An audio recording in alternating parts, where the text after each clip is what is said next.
Welcome to the Security Plus lecture review. Here we're looking at CompTIA Security Plus Guide to Network Security Fundamentals, 5th edition. This is a Cengage book used for my Security Plus course. This is on SYI 401. This is chapter 14. We're talking about risk mitigation. Alright, so we're going to look at how to control risk, list the ways in which security policies can reduce risk, describe how awareness and training can provide increased security. So, first of all, risk is a situation that involves exposure to some type of danger. We have a few different types of ways to review it. So we have what's called a false positive, a false negative, a true positive, and a true negative. But in what we're doing, the false positive and negative are the important ones. So false positive is an event that is considered a risk yet turns out not to be one, because it was risk is positive but it turns out to be a false positive, so it turns out not to be an issue. False negative is an event that does not appear to be a risk but actually does turn out to be a risk. We have different areas of risk categorization: strategic, compliance, financial, operational, environmental, technical, managerial, and then there's descriptions for each one. Compliance is going to be more of the following the appropriate standard or regulations outlined by the industry or government. Operational will be the events that impact the daily business of the organization. Technical are the events that affect information technology systems. Managerial are the actions related to the management of that organization. So how do we control risk? The important part to realize is we are not eliminating risk. Our goal is to reduce risk. And we can do that a few different ways. We can transfer risk by making a third party responsible for the risk. We can do what's called risk avoidance, and that involves identifying the risk and then making the decision not to engage in the activity. If we do business in China, this might be an issue. Well, to mitigate that or to avoid it, we just don't do business in China. Mitigation is the big one. Mitigation is the attempt to address the risk by making it less serious. So, areas for controlling risk are things like preventative, detecting, or correcting. Preventative are controls that prevent the loss or harm because of risk. Detective will be the controls that help detect or monitor the activities that will identify issues. Corrective will be the controls that restore the system back to its operational state after an event has occurred. A third-party approach to reducing the impact of risk usually is classified into different areas: management, technical, operational. Management will be like the laws and regulations, policies, procedures, best practices, guidelines, overall governance. Technical would involve enforcing technologies to control that risk. If we're afraid of viruses, we force antivirus. If we are afraid of malware, we enforce anti-malware. Operational is the last one, and these are going to be procedures that will help reduce or remove or mitigate risk. Not completely eliminate, but lessen it. We may be worried about physical theft, so we do video surveillance, or we do barricades that limit access. We may do door locks on all the appropriate on all the appropriate doors. Those would be operational. We have what's called privilege management, and this is going to be privilege is the subject's access level over an object, such as a file, a folder, and so forth. Privilege management is the process of assigning and revoking privileges to those objects, and then privilege auditing is actually reviewing and making sure that those subjects don't really have access to the objects that we told them they didn't have access to. Here's an example. Acceptable use from users are an example of this privilege management. Change management is the methodology for making modifications and then tracking all of the modifications. It includes documentation, but that also includes, I want to make this change next week. We verify what the change is, we verify the impact that those changes might have on critical systems, and then we do a fallback plan just in case. Two major types of changes for proper documentation are changes to the architecture and changing to file classification or categorization. Moving forward, we have things like a change management team, and this is the team that's responsible for overseeing those changes. Basically, that way we can make sure that the changes aren't going to affect anything. This team also approves changes. They review proposed changes, and if they feel they're justified, then they approve the process of moving forward with that change management. This helps to ensure risk and the impact of those planned changes, first of all, are understood, and if there is a change that might expose us to additional risk, this allows us time to find controls that would mitigate the risk once that change is implemented. And again, that impact may actually be held until there's actually a control in place to mitigate that risk. Recommend, approves, disapproves the different request changes, and then it communicates accordingly. We also have what's called incident management, and this is going to be the managing of an incident. Basically, an incident would be a response to an unauthorized concern or event. Components required to identify, analyze, and contain the appropriate incidences. Incident response does have a structure to the appropriate areas of incident response. While this is not an incident response course, just do keep that in mind. Incident handling deals with the planning, coordination, communication, and other functions needed to resolve an incident. Incident management objective is to restore normal operations as quickly as possible with the least impact to the business or users, however, still meeting business guidelines or organizational guidelines. It's not always about resolving as quickly as possible. Sometimes it's about going through the process the organization has set forth for an investigation appropriately, and that way after the investigation, then getting that unit back operational as soon as possible. There is a way to measure risk, and normally this is called the risk calculation. There are different measurements, qualitative and quantitative calculations. Qualitative uses an educated guess based off of observations. They typically assign a number or a label, 1 through 10, high, medium, low, where quantitative attempts to create a hard number associated with the risk, and this is done through statistics. Can be divided into the likelihood of a risk and the impact of risk being successful. Quantitative deals with, again, likelihood as well. Likelihood calculations, things like mean time between failure, and that is how long something should last. Mean time to recover, basically how long it will take to recover. Mean time between mean time to failure, that would be actual time mean time to failure would actually be the time of a item failing.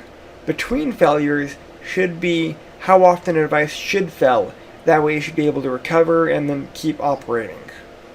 And then failure in time fits is again how often or the actual time the failure occurs. Historical data is used very heavily for this because we can look at trends, and part of this deals with the annualized rate of occurrence so that we can measure these times and make sure this is in both our risk but in our accounting for purchasing of new equipment. If we know a piece of hardware will fail every 2 years and it's one price, and it will cost one price, and it will then cost in productivity an additional price. However, if we get another device, let's say another switch for example, that is 1.5 times the original cost of the first switch, however fails only 3 years, we can actually run the numbers to see what's going to be most cost effective in the long term. Risk calculations, I think, is going to be all organizations. Insurance companies do this, police companies do this, every real business does this.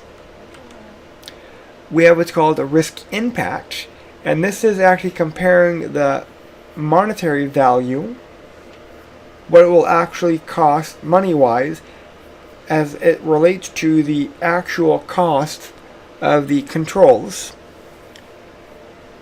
We have 2 areas for calculations for formulas we need to know: single loss expectancy and the annualized loss expectancy.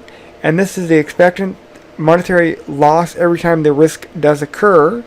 And then the annualized expectancy would be that monetary loss that can be expected over a time period, typically a 1-year period. So how do we reduce risk? Normally through security policies. A security policy is a written documentation, or a written document that is control how the technical controls are implemented.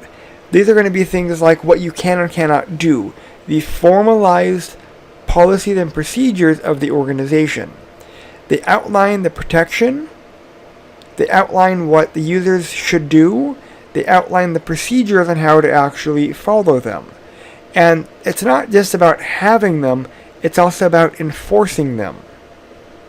Basically, this will allow or empower the organization to take action as outlined by those policies, because they enforce those policies, and so that everyone is subject to the consequences in those policies.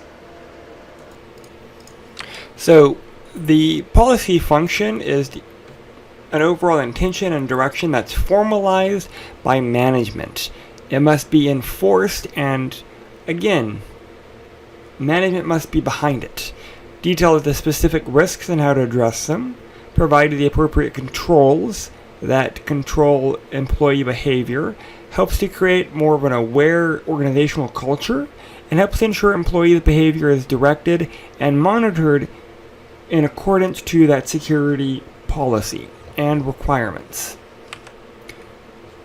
Balancing trust and control. There are 3 approaches to trust. Trust everyone, trust no one, trust some, sometimes. So it may seem pretty straightforward, but this is actually an area of contention for security.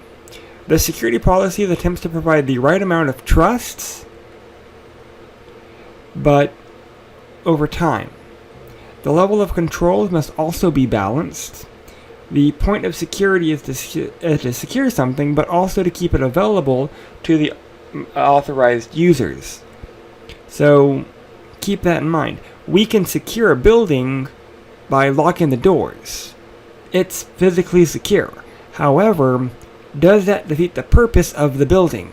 If you lock out all the staff, it's no longer available, but it's secure. But does it meet the needs of what it was intended for? That's why security is a balance. So let's move on to designing. You have to define terms. You have to define the policy, the goal of the policy, any term that is important within the policy. You can't be ambiguous. A bad policy might say, you're not allowed to do anything offensive. Well, what does offensive mean? So that's why you want to define it. You also want to make sure to understand the life cycle of security policies, because they do go through a life cycle. You also want to make sure that you know the steps in the policy developments. There's a standard, there's a guide. There are standards, which are the collection of requirements specified to the system or procedure that must be met. There's the guideline portion, which is a collection of suggestions that should be implemented. And then there's the policy itself. The policy is the document that outlines the actual requirements to be met. So you normally do the standard, you go through the guidelines, and then those help you build the appropriate policy. Characteristics should communicate a consensus of judgments. This is what management expects to be done. Defines the appropriate behavior.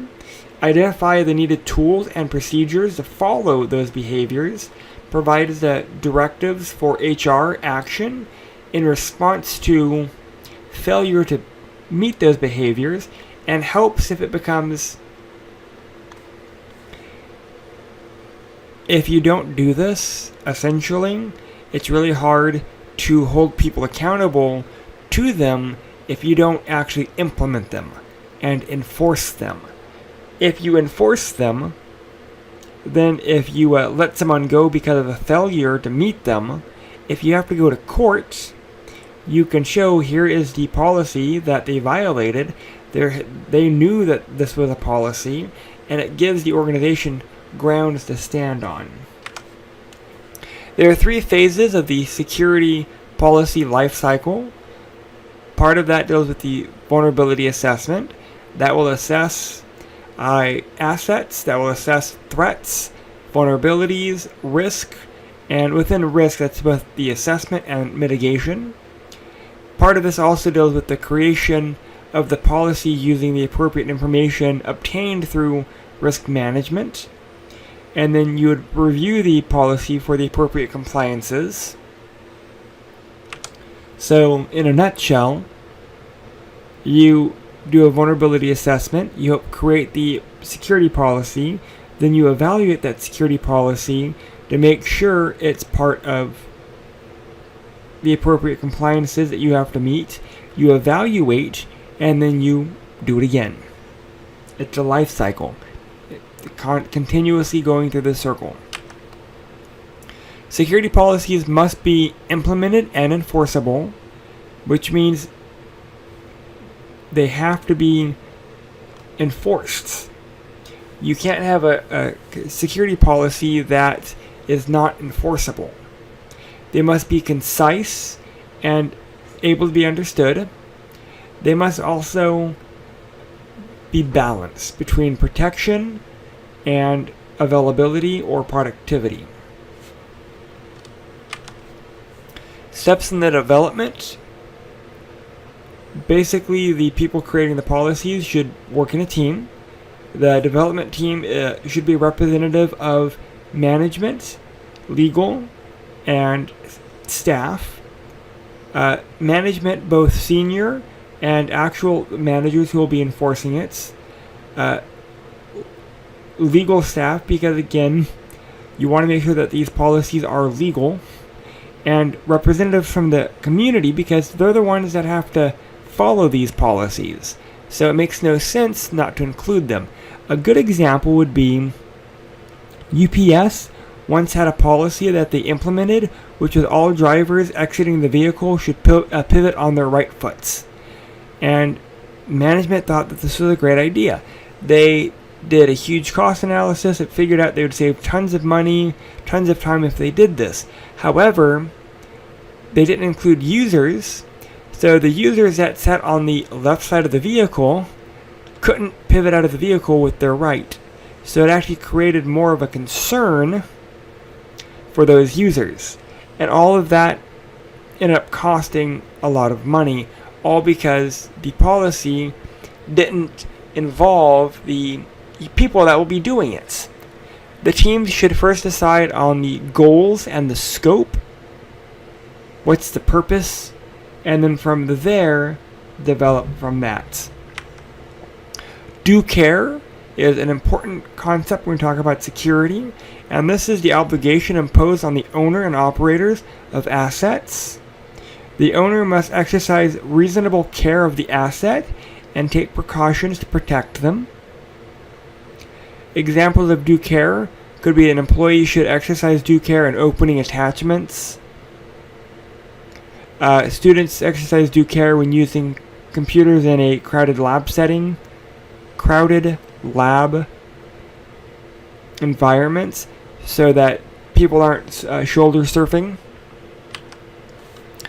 So other guidelines would be to notify users in advance that the development is taking place and the reasoning behind the new development. Provide the affected users an opportunity to review and comment on the policy prior to it going live. Again, it's about involving those people that have to partake in the new policies and procedures, should be involved, should be able to give feedback. Prior to development, give all users at least time to review the policy and comment on them. Because again, if you're enforcing them, they're the ones that are directly impacted by this, so you want to get comments from them. Lastly, allow users given responsibility the authority to carry out those responsibilities. You can't say, hey, you're responsible to do this, and then limit their ability to actually do that, whatever that task might be. Most organizations have security policies that address privacy, email uses, computer usage, general usage of electronic assets, might have an ethics component. Most organizations do have a formalized password policy. Acceptable use would be defining actions that users can perform. Cover computer or other technology usage. Also, what's not allowed is also outlined here as well. Privacy policies would outline how organizations use personal information. Data policies would be the policies and procedures designing the controls and manage data, specifically how it's collected, how it's stored, how it's accessed. Also things like data retention would also be outlined here as well. Data wiping and disposal policy could also be in this area. Security-related human resources. Basically, this will include statements about how employees' information technology resources will be addressed by management and or HR. Typically represents an employee orientation. Basically, you say, this is how we're going to do things, this is the person in charge of verifying that we are doing things, and have an HR representative there so that they can show security related to the appropriate HR controls and HR items, how they could be addressed and how they are controlled, and if there is risk, how they may be mitigated as well. Include things like statements regarding due process, due diligence, actions that would take to terminate an employee. Moving on to be the ethics. This would establish the appropriate culture of trust and openness, hoping that does actually exist in the organization. Password control. Here could be an example of a policy for password, which is might also give examples of strong and weak passwords. Password policy should actually dictate how many characters, how often. Maybe don't allow the use of the same password 10 times, or so forth. Alright, moving on. Training. There needs to be awareness and training for users. You need to make sure that the users are aware of security topics. Things like compliance, security practices, awareness of threats, social engineering, physical controls, or physical awareness of the organization. If you have locks, do you want everyone to have access? Should we be treating them as everyone that's entering those areas might be checked one at a time by a security guard? what. I mean, that's part of the awareness and training that users should go through. Compliance. Users should be informed regarding security policies, procedures, practices, PII, information classification, how we label, handle, and dispose of data.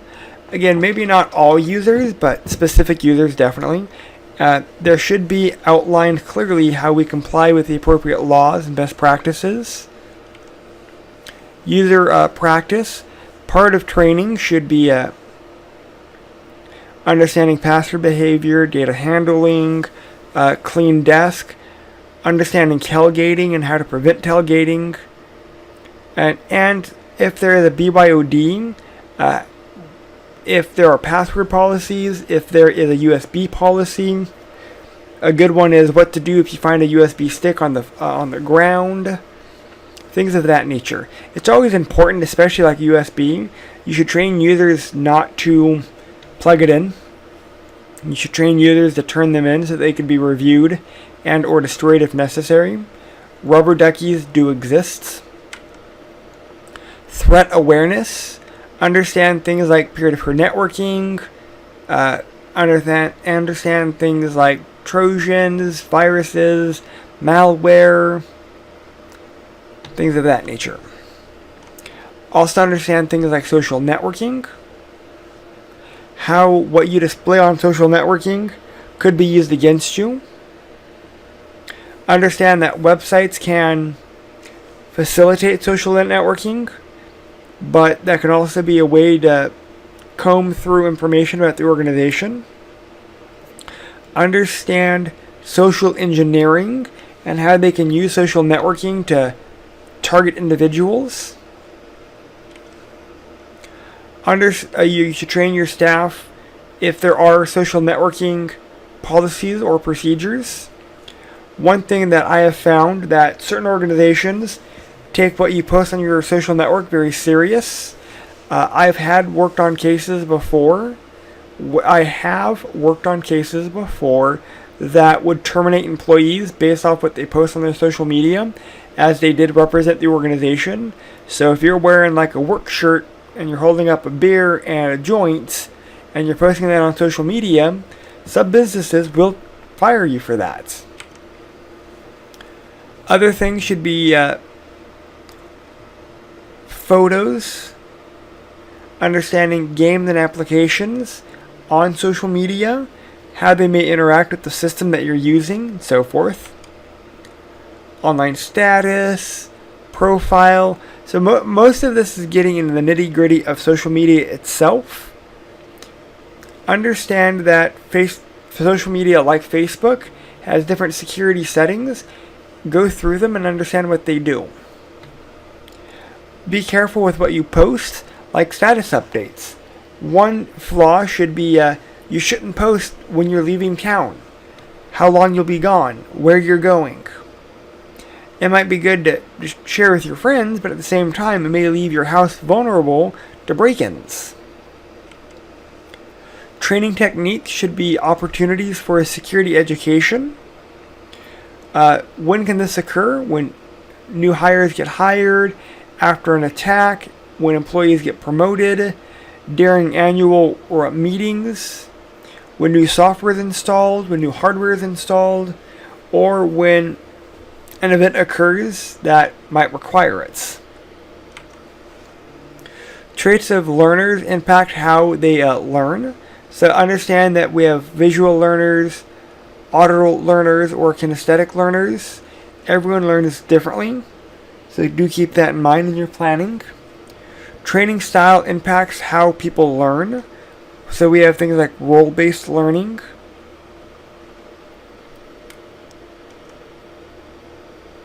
Here are some out of date but still exist. Training techniques. If you're in the 40s, you're shown to be more patriotic, more loyal, more faith in the institution. If you're born before 64, you're more idealistic, competitive, you may question authority. If you're born before 81, you're more self-reliant, distrustful of institutions, more adaptive to technology. If you're born between 82 and 2000, more pragmatic, more globally concerned, more literate in technology, and more media savvy. And again, there's pros and cons for all of these. When the subject is more desire, you get more motivated by external pressures. If you're a student, this will be more dependent on the teacher for all of their learning. If it's subject matter, this will be defined what the teacher wants to be given. And then lastly, the willingness to learn is based off the students and how informed they are about what they must learn. And that is chapter 14 in a nutshell. If you have any questions or concerns, please reach out. And again, security policies are broken down into these subcategories. These categories are important for the exam, so do keep that in mind. If you have any questions, again, reach out, communicate. Thank you. You have a great